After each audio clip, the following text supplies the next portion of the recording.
I know this looks a bit empty, the wall in the back, but bear with me.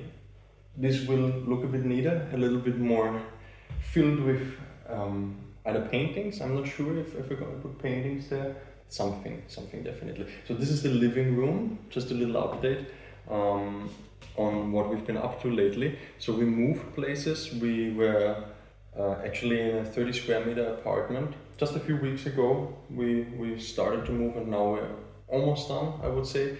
So apologies for any missed content or any slacking off of putting out videos, because I really tried to make videos actually, but it just didn't work. Because when you move, it's always like this, right? You plan, you have this to-do list. Okay, this is what you need to do, the bureaucratic elements, all the furniture stuff, and all kinds of other aspects that right, glide into the experience that you didn't think of beforehand. When you look at the to-do list, it's like, yeah, sure, it's a straightforward thing. You just move and pack some stuff into boxes. You have to clean up the old apartment, clean up the new apartment, and get some, the old furniture, maybe a little bit of new furniture, and yeah, that's it basically. Rearrange some stuff, right? Well, there's always a few more elements to it. Anyway, you know what I mean. Moving is difficult, but it's exciting. It's really exciting. Both my wife and I, we were so excited when we found this apartment. We walked in here. There's the main entrance door. Here's the kitchen. I'm looking at the kitchen right now when I'm talking with you, and in the background, this is the living room. There's a little balcony outside. I don't know if you can see. There's my cat painting, unfinished big cat painting. I arranged some more paintings in the background for you guys to see. And yeah, we entered this place and we immediately felt this energy of like, ooh, this is where we want to stay, at least for the next few years, right? This is our home. This is going to be our space where we can create, where we can share our creativity with you guys, and where I really want to practice improving my oil painting skills, because I love oil painting. I think by now, if you watched my videos, if you watched my shorts, most of the stuff that I posted on YouTube is actually short form content, but I want to get back a little bit to more long form content. I hope you guys are in with that, are excited for that, because I love long form content, long form videos. I just want to share my journey with you and hopefully inspire you. And what I have here arranged in the background is some finished paintings, half finished paintings or almost finished paintings. This one I'm working on right now. I hope you can see. It's absolutely not done, of course. I started it yesterday. The painting that is on the background in the beginning, I kind of stopped working on it. I mean, it looks okay, but it's not at all. Of course, this is my wife, not like this. Like, I made her super chunky in this one, I don't know why. It just happened. It just happened, yeah. I realized the proportions were wrong.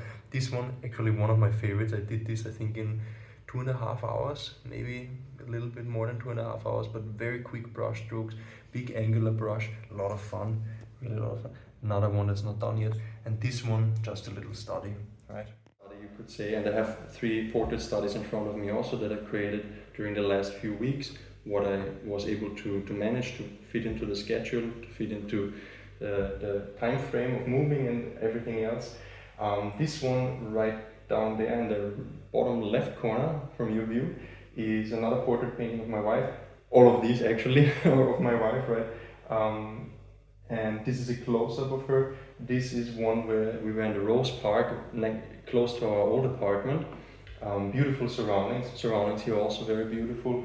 But of course the surroundings back there, it's like heavenly. But now we have this upgrade with the space inside internally, and that was really important for us to get our work done, to tap into the creative flow better. Because when you have everything clumped together in one room, I don't know if you guys experienced that, but if everything is in one room, sleeping, eating, working, hobbies, and it's just, you get a little bit confused. Your mind gets a little bit drawn into all possible directions and potentialities, and you just don't have this neat, I would say, compartmentalization of your mind and space, because there's this saying, right, how the way your surroundings are arranged, it's also the way it looks inside, the way your mind is arranging itself, right? And we want to have these little boxes where we know, okay, this is for eating, this is for hobbies, this is for work, this is for purely creativity, this is a mix of both, right? Anyway, rambling again. So this is a little one that I made also I think a few weeks ago very quickly, and I was not in the best mood. I don't know if you can see it, but I rushed it and I just wanted to get it done. So this was like 1.5 hours or so. I don't remember exactly the time frame. This is just normal paper and primed with gesso, white gesso. These papers also gesso primed. This was the second one. I came across a nice picture. I think it was also a painting somewhere. I think I googled just portraiture paintings, and then I came across this one and I just liked it. It was actually, I think, a full figure painting, and I'm not sure if it was a real painting or if it was generated. That's how good AI is at this point. But I thought, okay, this is a nice reference, and I'm just gonna paint the face, try my best to quickly do it, right? Don't overdo it, quick, broad brush strokes, a broad, big brush. I think this angular one by Da Vinci. It's actually an acrylic brush, but it works perfectly fine on oils. And now I got my hands on these wonderful Rosemary & Co. brushes. Getting so excited, I'm flipping everything off from the table. And oh boy, if you ever get to try a Rosemary & Co. brush, I'm not sponsored or anything, not at this point, not yet. But these brushes are really, really glorious. I mean, I'm not just saying that to endorse and to make an advertisement or anything. I really, really believe in their quality. It's incredible. And you don't think that's the case, right? You think, okay, that's a brush, that's a really good brush that you can buy in store, professional brushes even. What's the big deal with these? Why is everyone using those? And once you try it out, you will see. So this was a lot of fun. This was a fun piece because, again, I didn't have this pressure of, oh, this has to be super refined. Another one of my wife. I know she looks very old in this one. She looks probably 30, 40 years older than she is. So she called it like the grandma version. And she said like, this is when I'm 60 or 70 or something, she said. I think that's mostly due to this method that I used with a smaller brush, and it created this texture. I don't know if you can see it on camera, but it has this little, I don't know, very minuscule texture effect that is not broad strokes. It's not just one surface, right? You don't just put down one big brush stroke, but it's like smaller ones, and it has this a little bit of bumpy effect, I guess. And the hair, of course, because I tried to quickly put in the highlights with some white that looks a little bit like gray. Anyway, these were all a lot of fun.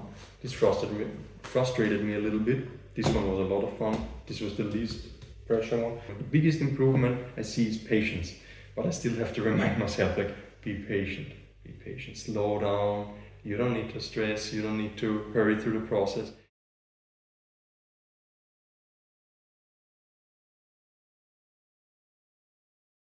So this is what I'm currently working on, another portrait painting, not finished of course. I know I started a lot of things. These are some other paintings here. This one you've seen already, I think, in the back. The cat painting from the mysterious van Wanderpfote. This one, another portrait painting of my wife. Also, I'm not sure, I would add a few things here and there, I would change it a little bit. This one is just, oh, this is the wrong side. This is just a sky, actually close to our new place now. When we took a walk on the field a few weeks ago, or 1 or 2 weeks ago, and the sky had this burning red, orange hue tinted above. If you've watched my channel before, you might have heard me talk a little bit about my book, The Journey to Stardust Harmonia, which is a novel that I'm currently writing on. It's probably going to be finished by the end of August. And now I want to offer you this unique opportunity to become a character in my book.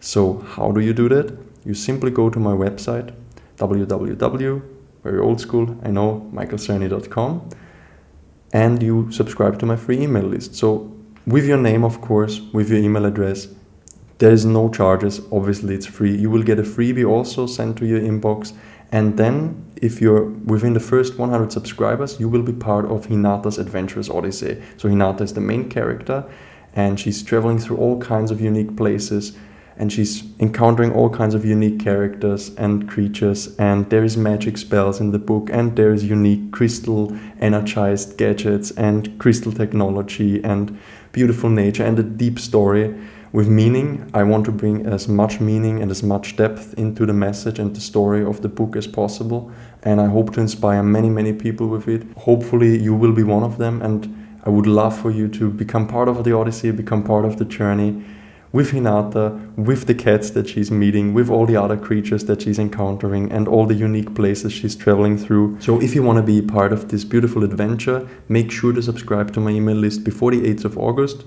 and you will get a notification, of course, per email in your inbox if you're part of the adventure, if you're part of the journey. Thank you for watching, thank you for liking this video, and see you soon.